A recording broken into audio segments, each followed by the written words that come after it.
Hello. It's been a long time since I've put anything on the channel like this, um, in terms of like recording you being able to see my face and that sort of thing, and I've never done anything like this before in general. But mainly the idea here is I'm going to read out something for a D&D group of mine that is pretty much going to be covering some notes that I have about the homebrew world that I have them in, and it's mainly so that they have the opportunity to look over this stuff and absorb it without having to read through all of it because there's a lot to read, and a lot of them have day jobs and have other things to be doing with their time than sitting in front of a screen. Whew, excuse me. This is also uh, going to be uploaded this way because, as anybody who has followed me for any length of time, or as any of my friends will know, I hate words. I have grown I'm very disillusioned about my writing because in this day and age, most people who would decide whether or not to support you are going to do that based off of artwork or off of short videos or something like that, or maybe like a game demo. Um, it seems to be basically impossible to find anybody who will, support an author. And on top of that, we have seen this enormous media explosion in our lifetime because of the internet and technology. And so I have no illusions that I'm the only one with a story worth telling. It would just be nice to be able to tell that story and have it reach other people. And that just, at the moment, seems like a very distant dream. Uh, so I'm going to try something different. And that something different is going to be talking about a I'll say upcoming novel of mine, very far into the future at this point. I did have a schedule set up almost 5 years ago now, where all of my books would have been done by now. But as we all know, as you could probably tell by the fact that I'm recording this, that didn't happen. Whew, why am I suddenly yawning so much? As soon as I start recording, I swear.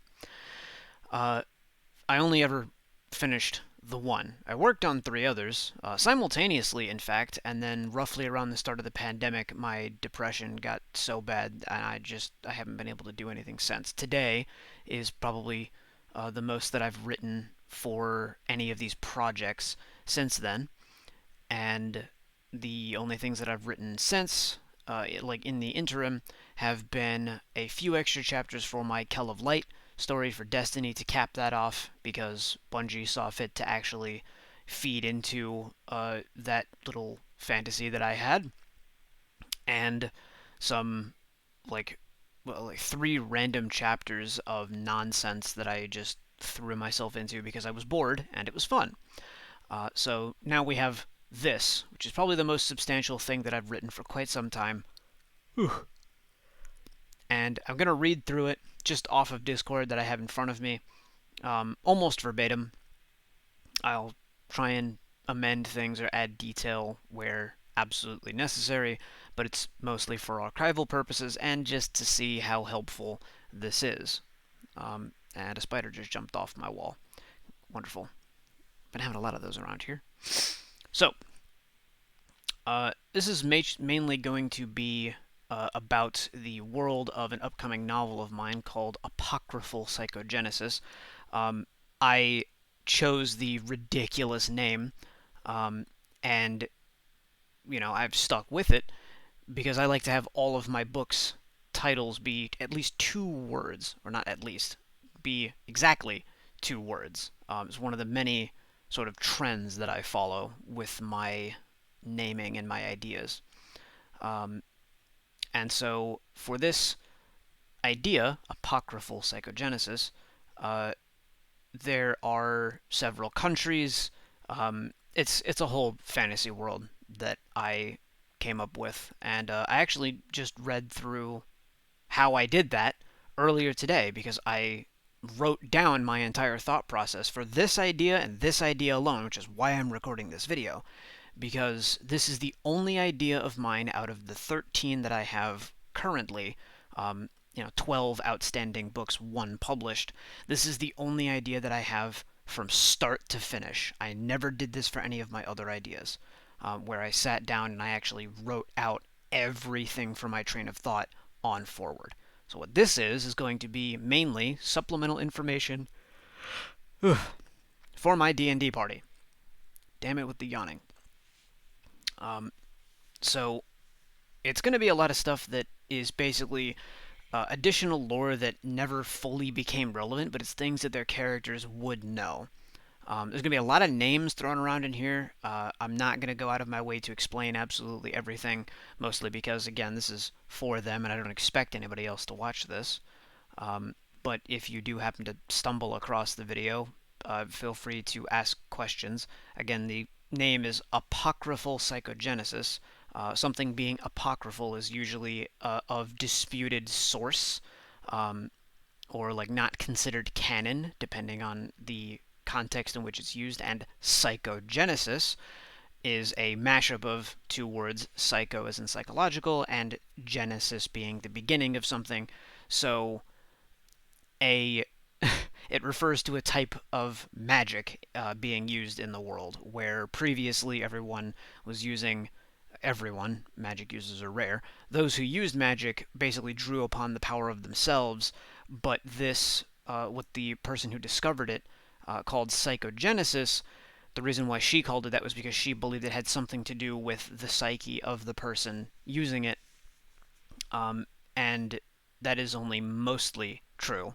And so she names it Apocryphal Psychogenesis, and thus I call the book that to refer to this new way of using magic, which I may go over later, but it would basically be a huge spoiler for the book, so I'm okay with not detailing it. The members of the party in the D&D game know what I'm talking about. So, we have the major countries of the world that we're talking about here, and I'm going to go through what major exports each has, the scrapped plans that I had for name schemes for certain things, some cultural notes on each society in those countries and their respective religious practices, scientific notes, and what led to the formation of the commission that they originally worked for, the retroactive changes as a result of the campaign, and a quick list of the hierarchies of society in each region. That would be like lines of succession for royalty, that sort of thing. So, we start with major exports. Fukro, metal, seafood, and wood. A result of tectonic forces and active volcanism in the ocean, as well as some primordial meteorite strikes, created a large store of various metals in Fukro, especially up north in the mountains. Access to the ocean at various latitudes also means Fukro's largest export is actually fish and other aquatic flora. Finally, Fukro is a heavily wooded nation all around, and exports a lot of wood and wood-based products as a result. Narder, agriculture, and crafts. Narder's people consist of nomads and villages, each seeking personal fulfillment over all else. As a result, work is less important than comfort, but everyone needs to eat to live, of course. As a result, many people find an aspect of agriculture they enjoy or find gratification in, and use that as a backdrop for their artistic or otherwise expressive endeavors. This makes Narder, a spacious nation obsessed with death, into a major exporter of food and the arts. Nocio exports minerals, chemicals, and weapons. While Fukro is the major military power, or was before the plague, Nocio's basis in religion and archival makes it the world's foremost in weapons design and advancement. Boasting the largest population with magical ability, their artificers are widely known for their quality work. Fukro has more metal, and Narder has more smiths, but Nocio uses both these things to evolve into something greater. The vast cave systems across the country are also a source of acids and dissolved minerals, such as the world-famous Soledite, which I should cover a bit more later. I actually did not write that down while I was doing this whole passage, so that'll be something for the video specifically. Soder exports mostly gems, technology, and their metaphysical knowledge. Soder's mountain chains are the initial source of cave water that makes it to Nocio. The water carries with it dissolved particles from the large gem formations that Soder is well known for. Ready access to these gems makes Soder invaluable in magical endeavors, such as those made by Nocio's artificers. As a nation built upon the pursuit of knowledge, Soder's colleges are the greatest sources of philosophy, sociology, and anthropology in the world. The land of the unsetting sun exports a little bit of everything: metals, wood, gems, but stone is their specialty. The land of the unsetting sun, worshippers of Dobaton, deity of life, happen to have a very advantageous geological position. They have access, or geographical position, excuse me. They have access to vast woodlands in the north, mountains connected to Fukro in the northwest, plains to their south followed by mountains north of Soder, and great northeast landmass loaded with high altitude quarries. As a result, they often try to fill the gaps in the market where competitors may not be immediately present, but they have their own solid niche in stoneworking. The scrap name scheme is the next section, and it's not really all that long. At one point early in the creation of the idea, each country was going to have its own name independent of their deity, which I'll mention some of later. One of the surviving examples, after all the editing, is that the kingdom that worships Nocio was originally supposed to be called Uthana, a corruption of euthanasia. Each country was also supposed to use regional name scheme based in real life, such as Fukro using German and Slavic name scheme, Nocio being Anglo-Saxon, Soder being Romantic, and Nutter using the more typical fantasy name scheme, and the Unsetting Sun using general Asian schemes including Hindu and Japanese. Only one name scheme really survived, but it actually hasn't been encountered in the campaign, or rather it was only recently encountered and it was probably unrecognized by the player base. By the party. So then we get to the largest section, which is cultural and religious notes. Fukro. As a country that values strength, originally, it's capital S by the way, originally to include strength of character, not just brute force, Fukro is a utilitarian and practical society. Most people do not have long hair, and the use of things like capes or mantles for fashion is unheard of. Use of such to battle with the cold or rain, though, is common. As a result of the lack of aesthetic, many buildings and most clothing rely on natural colors along with a maroon accent for Fukro. Fukro's patron animal is the owl. I actually didn't mention this for the others, so I'll have to go over that while I'm here. Fukro's patron animal is the owl, a fierce hunter of deadly silence, accuracy, and a symbol of prudence on the hunt. As a bird, though, it is also associated with the global belief that birds are great survivors in times of crisis, willing to even turn on one another. In combination with its vast supply of wood and volcanic stone, most architecture is dark and warm. The region is prone to earthquakes, so real-life Japanese stone foundations are common. You can see examples of Japanese castles for a visual. It has to do a lot with the foundation and using different sized stones to allow them to sort of create friction with themselves and better withstand the shaking of the ground. That's a whole very fascinating topic, actually. Then we get to Narder. The main note for Narder's people is that there is no note. As the most psychologically free people, citizens of Narder vary greatly in how they look, what kind of home they live in. The country is large enough that the range of climates encounters also influences different architecture. The main inspiration for Narder's religion and culture was the story, and this is greatly shortened. Two friends grow up together, one a simple farmer, the other a painter of divine talent. The painter is killed in an accident, so the farmer takes up painting and seeks after their friend's aesthetic to show it to the world in their place. This story speaks to every citizen of Narder and how they live their lives, enriching those around them metaphysically while leading relatively simple lives. Nocio is the mid-southern nation that came to be known as Nocio, takes a lot from the old Spanish ideals of religion, and calls back to my own roots growing up in a small town in Florida. Religion is more closely practiced here than anywhere else, leaning on ritual and the 9 edicts of Nocio. Incidentally, since I'll inject this here since I had it earlier, Nocio's patron animal is a raven, which is mainly supposed to draw on the fact that it seems to be a very threatening bird, and it's usually, signs in real life of omen, but Nocio as a god of pain, is viewed very much the same. From the outside, you may think, oh, well, pain is something to be avoided, but worshippers of Nocio see pain as small warnings, such as, tapping a finger to something hot and pulling back your finger and not really being injured, or a great lesson, sticking your entire hand into the fire and coming back with third-degree burns. You'll never do that again, will you? So in the same way that a raven can be very foreboding, but is actually just a very intelligent creature, you have the same thing with Nocio, where from the outside it seems to be very morbid, but for those on the inside it's actually not morbid at all. So in Nocio there are weekly services, and each city has a main church dedicated to helping citizens visualize the world as Nocio wish they'd see it. Much like how in Narder citizens learn to live among death, the people of Nocio are raised from birth to see pain as something useful and teachable, not necessarily undesirable. This all means that architecture for the common people is simple, but government and religious buildings can be lavish and artistic. The king and royalty are held in high regard, and corruption is almost non-existent.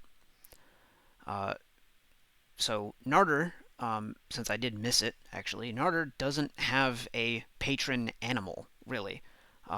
It's something that I do want to rectify, and I probably will when I'm done with the recording. But if Fukro is supposed to be the god of strength, inner strength and outer strength, both mental and physical, for example, or like emotional stability as well as, martial capability, Narder is the god of death, or rather, a god of a death after a life well lived. The most important thing for Narder, or I guess a very big part of Narder's image, is that you're going to die anyway. No matter what you or anyone else does, no matter what anything else, no matter what else happens, you will die.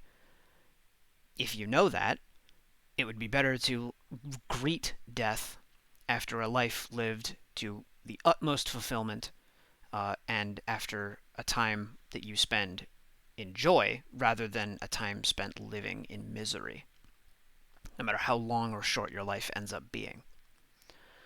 And then we have Nocio, who is the god of pain, but it is, like I said earlier, worshipped more as the small warnings and big lessons. I'm not going to go over the 9 edicts, but I do have those written out, and the party has seen them. So let me move on to Soder, cultural and religious notes.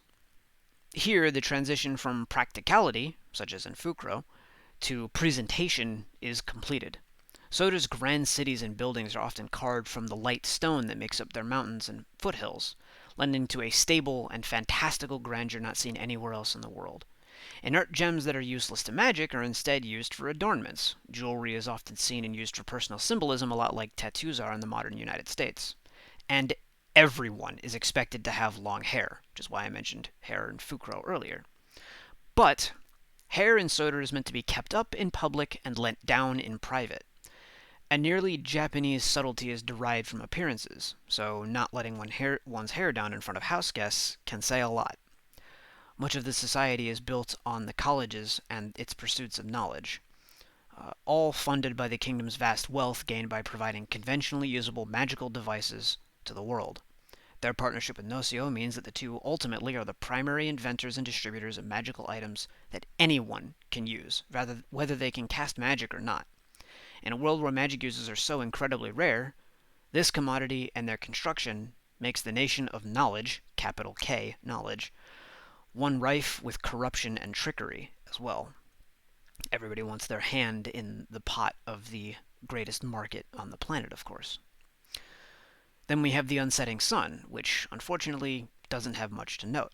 Since the country wasn't interacted with during the campaign as intended, wink wink axiom, it wasn't fleshed out so much. A major inspiration was Calidor from the Night Angel trilogy by Brent Weeks, where religion and government are so entwined that zealots end up making most of the critical decisions, and people are devout to an unhealthy degree, unlike in Nocio where religion is pervasive but not invasive. We have a Japanese aesthetic, religious fanaticism, and a repressed people who seek to prolong their lives at any cost, no matter how miserable they are. It is the evolution to this point that causes the crisis the country faced at the beginning of the campaign, and continues to be the reason why they aren't of much help to the party. Where Fukro was attacked and ravaged by plague, the unsetting sun had just begun to devour itself. Scientific notes. Not very long, especially if taken with all of the above sections. Basically, Soder founded the scrying sequester, but Nocio's people are most likely to be able to use magic and therefore possible to become scryers. The scrying sequester is basically a series of libraries made where mages peer into other worlds, other dimensions, that sort of thing, other planes of existence, and seek out new knowledge, seek out different cultures than the ones they know, seek out new technologies, and then try and pass that knowledge on to the rest of their people. And so these libraries are usually made up of the work of many, many scholars taking the vision of one of the scryers and then interpreting it and recording it and trying to reverse engineer it. So say, for example, one of these scryers happened to see someone from our world in modern times driving a car. Well, they have no idea what an internal combustion engine is. So sitting down and trying to reverse engineer how on earth this person was operating such a mechanism would be a topic of a lot of, scholarly discussion as part of the sequester's, job. So, as a result of Nocio having more magic users, but Soder being the country founded around a god of knowledge, combined with these two kingdoms' strong alliance, the two began to rapidly advance in recent history. Firearms are being researched and created, trains and cars are known and being worked on, electricity has been discovered, and so on. All of this would be within living memory for the party. The technological boom would have already begun to change the daily life very quickly for the two nations and their people, slowly branching out to the others, much like what's been happening in our lifetime with computers and the internet. When such a society encounters the ink, a foreign plane of existence that has kind of attached to this one for the story, research would begin post-haste, and thus we would have the commission that the party originally began to work for. There actually isn't much retroactive change to the idea for the book in question, since the campaign is supposed to be a sequel to the book. The race of interrupts can't be depicted in the book for it to work correctly, but imagery associated with them, and very obviously different from the ink and the native motes that live there, will be present in Marco's journey alongside Stella, his teacher and the pioneer of psychogenesis that I mentioned earlier. Most of the changes have been in cultural and historic notes, fleshed out above, for everywhere but the unsetting sun. After reviewing my notes, that's all there really is to say on that topic.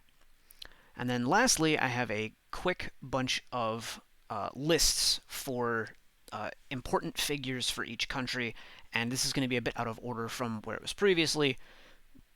I know it bothers my OCD too, but we're starting with Soder, because that was the first one in the notes. So in Soder, we have a royal line of succession, with King Sargent I and Queen Mallory III. Their children are unnamed in the notes. I would like to rectify that. Then we have some dukes and duchesses. Duke Ames Heiser of the South. I'm going to omit the other line there because there's a book spoiler. Duchess Priscilla Zephyr of the East. Duchess Liliana Gell of the West. Duke Raphael Shira of the North, and Duke Marco Venter of the Skies of Soder, which is the main character of the book. And technically him being a duke is a spoiler, but how would that make any sense to anybody who hasn't read the book, who can't because the book doesn't exist yet? But he's a native of Nocio, and he ends up as a duke in Soder, and a duke of the skies, not of any landmass. Then we would have the Royal Guard Commander, the Military Commander, the City Guard Commander, and then the Head Commission Liaison. So in the event that every single person in the royal line of succession were, killed through any kind of disaster, then the Royal Guard's commander would be next in line to be the new king. If that person were killed, then it would be the, general standing military commander. If that person were dead, then it would be the city guard commander. And if that person were dead, then it falls to the commission. In Nocio, we have King Ridley IV and Queen Anna Rose. They have one son, Prince Lucius. there are 7 city counts: High Priest Hardiman in the capital, and then Countess Noel, Countess Ancir, Count Morgan, Count Letter, Count Wright, Countess Novelle. There are 7 border barons. These border cities were originally created when, this is a bit of context that's not in the notes, the party should know this, the border towns were created during a time when Nosio and Fukuro as nations were very antagonistic towards each other, and that'll come up again very shortly. But so the 7 border watch towns each have their own baron. Baron Worm, Baroness Ingris, Baron Kernstein, Baron Wash, Holy Baroness Euthana, a reusing of that name, Baron Zieg, and Baron Victor. There are 4 orders of knights in Nosio: Knights of Sacrifice, Caution, Harm, and Warning. Knights of Sacrifice make up the standing army of the nation. Knights of Caution are the royal police. Are the local police and like investigators. The Knights of Harm are bounty hunters, and would form like a posse to hunt down fugitives. And Knights of Warning are like foresters and patrolmen. And then we have the captains, which would be the Captain of Royal Caution, Lester Grease, Captain of Least Harm, Jovio Shieldless, Captain of Noble Sacrifice, Mars Shieldless, his younger brother, and the Captain of Wise Warning, who I never actually decided on a first name for, but the last name is Endorn, and Endorn was almost one of the names used for the nation of Fukro, back when they were going to have their own names. Then we have the Fukro Imperial Military, starting with the 20th Emperor, Ermund, and then General Morden Astor, and Vice General Beatrice Toll. These 3 people would be residing in Fukro's capital city. Then we have a shipmaster, Aria Gloris, who would lead all of their navy's ship captains. The commander, Adam Zedden, for the Northern Fortress, which is where a lot of Fukro's own research and development took place, along with overseeing a lot of their mining operations. We have guard captains Lieved, Dominic, and Hilden. And then Watchers. And these are the 4 Border Watch captains. So we have Dean, Lance, Michael, and Leon. One of those Border Watch captains, Leon Danforth, was interacted with by the party and was subsequently turned into quite the hero. We have mayors for some of the smaller seaside towns, Brenton and Matoy, Matoy being a 3rd-generation unsetting immigrant. We have lieutenants, which is what one of our party members, Tyrus, used to be before he left the military, sergeants, 1st class, 2nd class, 3rd class, and recruits. Narder doesn't really have so much of a hierarchy. Each village would have like a local elder, but there is one saint of Narder that is able to speak with their god, and he is one of the Nomads. Then for the Land of the Unsetting Sun, we have what they call the Duskless Caste. And again, since we're using a lot of the Japanese motif, that's where we run into that here. So we have the Shogun, and for a bit of background, because I actually do speak Japanese for anybody who's coming into this and doesn't know, Shogun is a shortened title that was given to somebody that essentially means one who goes and represses the barbarians. And there are lands to the east of where all of these nations are that I'm discussing, where the supposed barbarians live, but there is definitely still supposed to be culture and so on and so forth. It's very much the way that the Romans refer to the Anglo-Saxons as barbarians, which is absolutely not true. But so I used the same title sort of as a reference to the way that the people of these nations view the peoples to the east. So Fumikoshi would be the last name, and then, no, I have it set up, right? Yeah, I do. So Inugami Fumikoshi, which is a female. Then we have the northern daimyo of Kagutsuchi Mugami. That is a reference I'm not going to get into it. It's dumb. South Daimyo, Obari Nie. And then we have West Daimyo, Kioi Zenitsu. And then the Eastern Daimyo, Morishiro Samayoi. And he's the only one who's not involved with the ongoing, at least at the beginning of the campaign, an ongoing war with Narder, because he's on the opposite end of the country to the east rather than to the west. And then lastly, we would have their high priest, Senpo, and he's the one who was able to make people immortal, quote-unquote immortal. My alarm's going off. Okay. And then lastly, we actually have some notes that I had on the nomadic tribes of the moats in the ink. And these are beings of another plane of existence. Again, not really something that I'm going to go into too much here. But the nomad tribe's names roughly translate to the broad, the sheer, the highest, the haunted, and the lone. A note for each one respectively being that the broad are hospitable and rigid, the sheer are secretive and secluded, the highest are cautious but powerful, the haunted are mostly unknown as they stray very close to forbidden lands, which can often mean certain death for people who don't know what they're doing there. The god of the ink, shall we say, is very unforgiving. The party knows that very well. And then the tribe, the lone, are essentially like lone wolves. They travel and hunt just barely in range of one another throughout their days. I say days very loosely because anyone who knows anything about the ink knows that the passage of time there is very difficult to hold down. And then I want to go back, because I'm at the end of the notes, but I want to actually go back and just kind of like throw this out here, because I want to talk about the Soledite, which is the famous stone that comes from Nosio.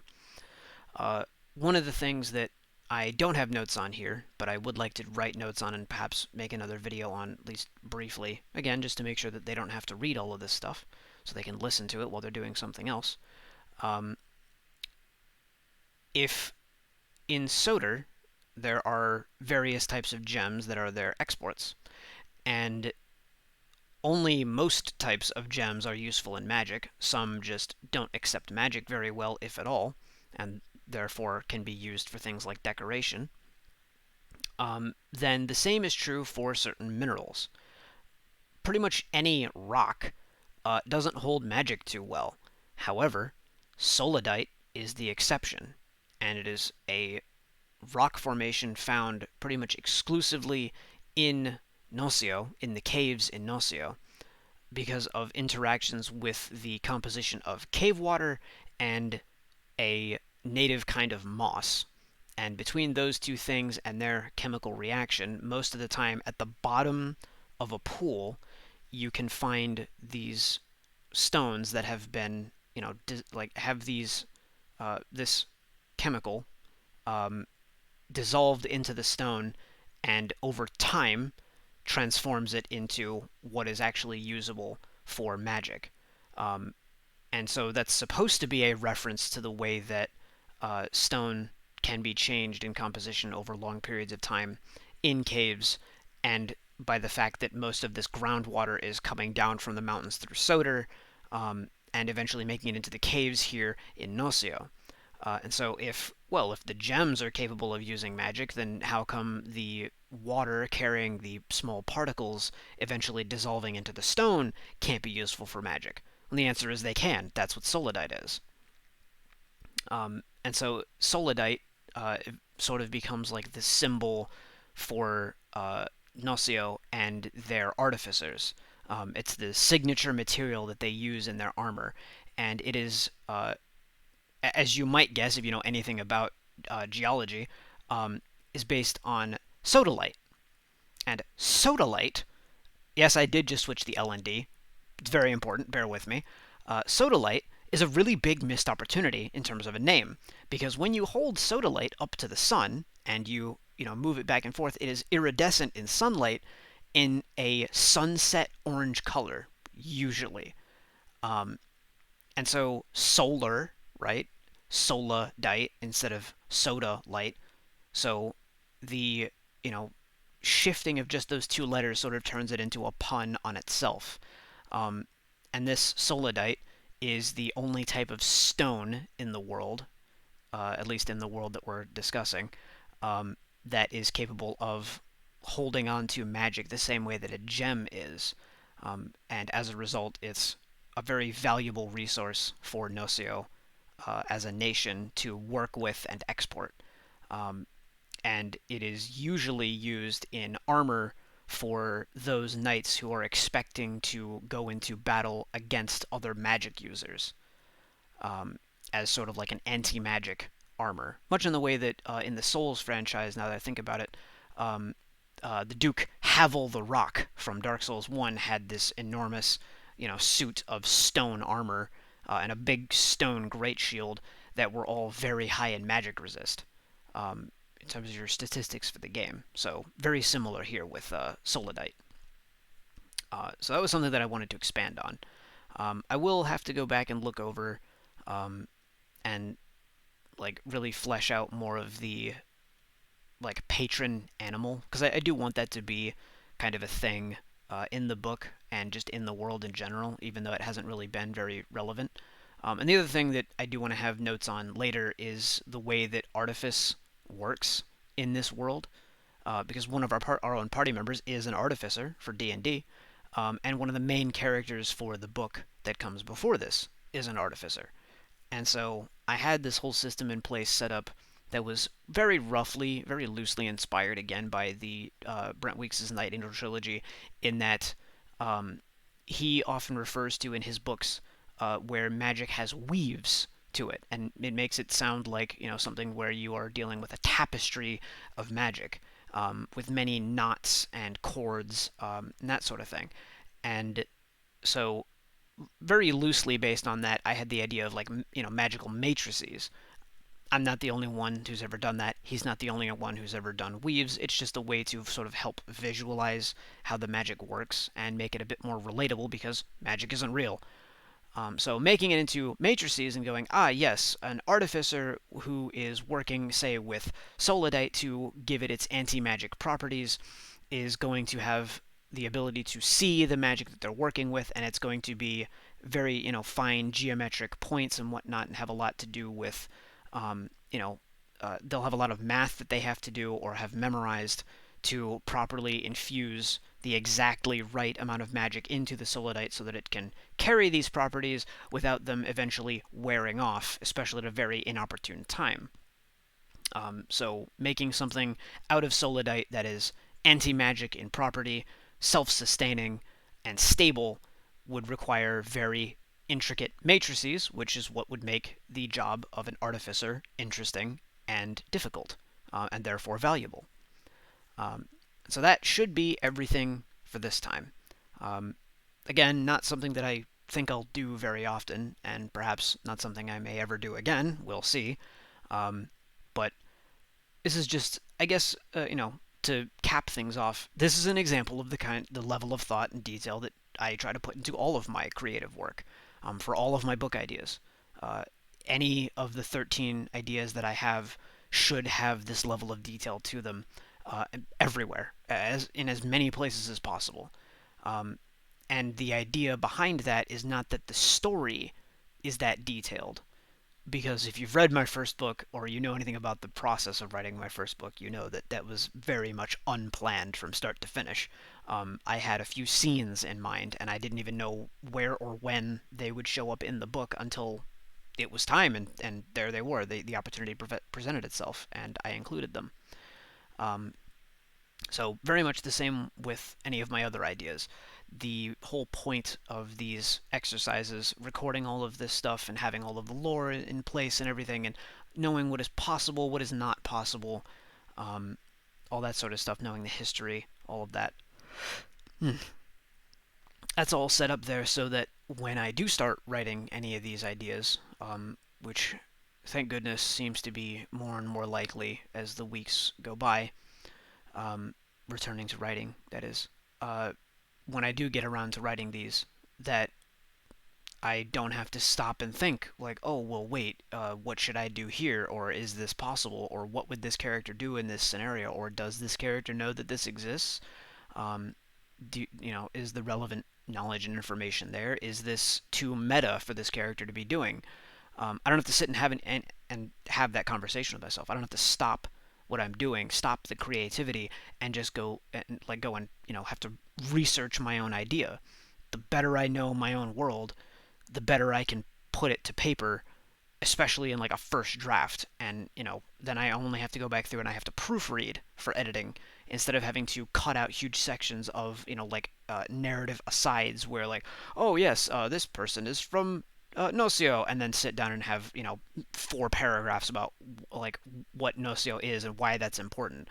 I can just say that and then portray what the country of Nocio is through the narrative, which I believe is very important. And this is something that used to be a horrible habit of mine that hopefully I've gotten out of by now. I try very hard, uh, which might be evident, again, if you've ever read my first book, by the sheer amount of talking that characters do with one another, and then by the sheer amount of contradiction to what they tell each other in reality. Because one of them is an uneducated traveler, and the other is a very educated, sequestered monk who knows nothing about the outside world other than what he learned in his classrooms.